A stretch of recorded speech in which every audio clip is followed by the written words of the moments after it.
Hello दोस्तों, स्वागत है आपका हमारी यूट्यूब चैनल में। आज हम आपके लिए साइंस का बहुत ही मोस्ट पॉपुलर टॉपिक लेकर आए हैं जो कि गति के नियमों से संबंधित है। सन 1687 में आइजैक न्यूटन ने गति के 3 नियम दिए थे जो इनकी पुस्तक प्रिंसिपिया में वर्णित हैं। किसमें दोस्तों? प्रिंसिपिया में वर्णित हैं। गति के 3 नियम इनके प्रिंसिपिया नामक की पुस्तक है उसमें वर्णित हैं। तो आज हम उन्हीं नियमों में से प्रथम नियम के बारे में चर्चा करेंगे। चलिए आज का अपन क्वेश्चन स्टार्ट करते हैं।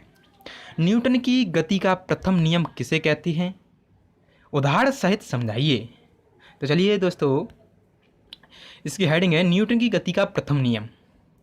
तो इस नियम के अनुसार यदि कोई वस्तु विराम अवस्था में है तो वह विराम अवस्था में ही रहेगी, और यदि वह गतिशील अवस्था में है, कैसी दोस्तों? गतिशील अवस्था में है तो वह गतिशील अवस्था में ही रहेगी जब तक कि उस पर कोई बाहरी बल लगाकर उसकी अवस्था में परिवर्तन न किया जाए। इस नियम को गैलीलियो का नियम कहते हैं। गैलीलियो के नियम को जड़त्व का नियम भी कहते हैं। तो इस नियम में बताया गया है आपको कि जब कोई वस्तु विराम अवस्था में होती है तो वह विराम अवस्था में ही रहेगी, और यदि वह गतिशील अवस्था में है तो गतिशील अवस्था में ही रहेगी जब तक उस पर कोई बाहरी बल लगाकर उसकी अवस्था में परिवर्तन न किया जाए। इस नियम को गैलीलियो का नियम या जड़त्व का नियम भी कहते हैं। और जड़त्व क्या होता है?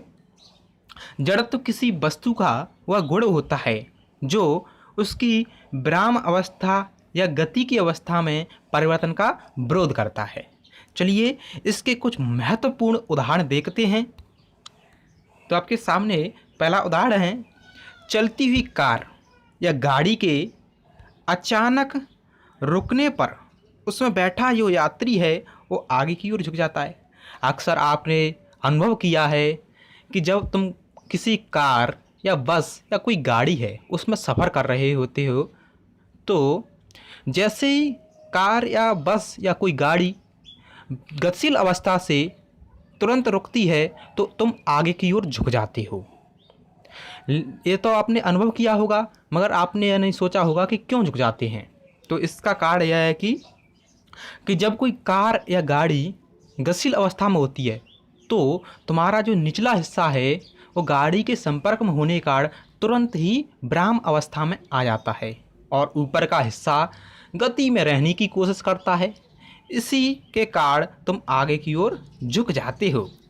इसका एक इमेज या डायग्राम आपको नीचे बताया जा रहा है। देखिए, इसमें हमारे कालू भैया एक आसानी तरीक़ा से या आराम से बस में सफ़र कर रहे हैं, और लेकिन जैसे ही बस वाले ने ब्रेक लगा दी तो कालू भैया आगे की ओर चले गए। तो यह गति का प्रथम नियम लागू हो गया यहाँ पर कालू भैया क्या पता चल रहा है, वो तो आगे की ओर झुक गए। चलिए अगला उदाहरण देखते हैं। देखिए यहाँ पर, देखिए यह रंगा है और यह बिल्ला है। दोनों रंगा और बिल्ला में रेस हो रही है। रंगा और बिल्ला दोनों रेस में लगे हुए हैं। रंगा आगे निकलना चाहता है बिल्ला से, पर रंगा को यह नहीं पता होता है कि आगे सड़क पर एक गुटका रखा है। वो तो अपनी रफ्तार में चला जाता है। जैसे ही उसकी साइकिल, रंगा की जैसे ही साइकिल इस गुटके से टकराती है तो साइकिल तो विराम अवस्था में आ जाती है, लेकिन रंगा भैया हमारे गतिशील अवस्था में ही बने रहते हैं। इसलिए बीच सड़क पर अपने पैरों को उठाकर गिर जाते हैं और यहाँ पर बिल्ला भाई हमारे इस रेस को जीत जाते हैं। तो ये थी रंगा और बिल्ला की रेस।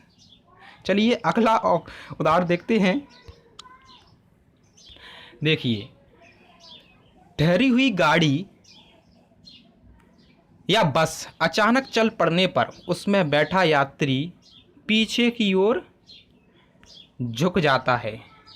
देखिए, ठहरी हुई गाड़ी या बस के अचानक चल पड़ने पर उसमें जो यात्री है वो पीछे की ओर झुक जाता है। आपने देखा होगा कि जब हम किसी गाड़ी या बस में बैठते हैं तो बस विराम अवस्था में होती है, लेकिन जैसे ही वो चलने के लिए स्टार्ट होती है, गतिशील होने के लिए चालू होती है, तो हम अक्सर पीछे की ओर झुक जाते हैं। देखिए इन लोगों को देखिए कैसे हंस रहे हैं दोनों, लेकिन इनको ये नहीं पता है कि इनके नीचे से धक्का मारा जाए तो पता नहीं कहाँ कहाँ से चलेंगे। चलिए अगला उदाहरण देखते हैं। तो आपके सामने तीसरा उदाहरण है। पेड़ की शाखा को हिलाने पर उसके फल या पत्तियां टूटकर नीचे गिर जाते हैं। जब हम किसी पेड़ की शाखा को हिलाते हैं तो पेड़ की जो शाखाएं गतिशील हो जाती हैं, लेकिन पत्तियां और फल विराम अवस्था में रहने की कोशिश करती हैं। इसी छेड़छाड़ के कारण पत्तियां और फल नीचे गिर जाते हैं। इस डायग्राम में आपको दिखाया जा रहा है ये पत्तियां नीचे गिर जाती हैं अगर इस पेड़ की शाखा को हिलाया जाए। चलिए अगला उदाहरण देखते हैं। देखिए उदाहरण को हत्थे में कसने के लिए, किसमें दोस्तों, हथौड़े को, ये हथौड़ा है, इसको हत्थे में, ये हत्था है, हत्थे में कसने के लिए हत्थे को जमीन पर मारते हैं। इस हत्थे को जमीन पर मारते हैं।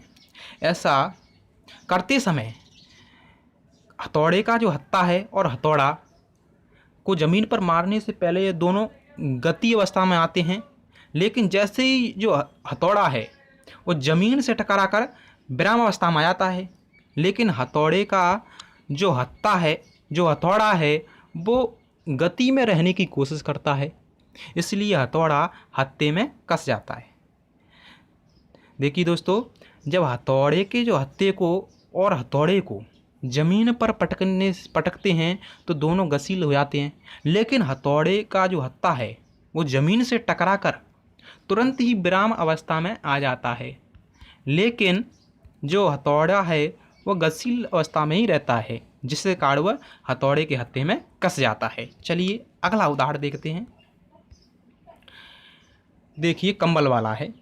कंबल को हाथ में पकड़कर डंडे पीटने पर धूले कण झड़कर बाहर निकल जाते हैं। अक्सर आपने देखा होगा जब आप किसी दरी या किसी कंबल को डंडे या किसी छड़ी से पीटते हैं तो उसमें से धूल के कण निकलते हैं। ऐसा इसलिए होता है कि जब हम डंडे से किसी कंबल को पीटते हैं तो कंबल तो गतिशील हो जाता है, लेकिन उसमें धूल के कण विराम अवस्था में रहने की कोशिश करते हैं। इस कारण से धूल के कण अलग हो जाते हैं या गिर जाते हैं। ये थे कुछ गति के प्रथम नियम के कुछ उदाहरण जो आपको पसंद आए होंगे।